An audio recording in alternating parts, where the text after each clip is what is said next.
Lumikas ang mahigit 700 residente na nakatira sa tabing dagat sa Batangas City dahil sa pangamba na magkaroon ng tsunami matapos ang lindol kagabi.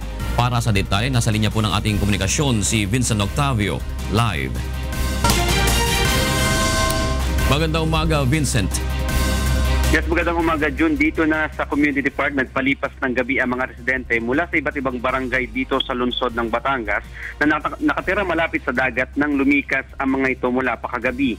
Ito ay dahil sa pangambang magkaroon pa ng tsunami sa kanilang lugar matapos ang maramdamang lindol kagabi.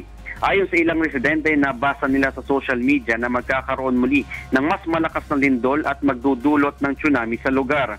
Kaya naman kahit walang abiso mula sa lokal na pamahalaan, ay minabuti umano nila na lumikas. Natatakot po sa baka biglang mag-tsunami. Natatakot, lalo na dito sa anak ko. Marami pong nagsasabi, magkakaroon pa daw ng malakas na lindol.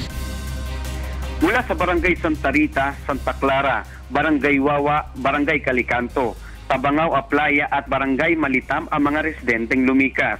Nakantabay naman ang ilang tauhan ng City Disaster Risk Reduction and Management Office sakaling may mga ilangan ng tulong. Ngunit paalala ng head ng CDRMO na si Rodrigo de la Roca, huwag basta maniniwala sa mga nababasa sa social media, lalo na ang mga mula sa mga hindi verify o otorisadong site. Samantala, June, wala namang naitalang casualty dahil sa naganap na lindol. Plano naman ng iba na ngayong umaga ay babalik na rin sila sa kanilang tahanan dahil nangangamba sila na sila'y manakawan. At yan muna ang balita mula dito sa Batangas City. Balik sa iyo, June.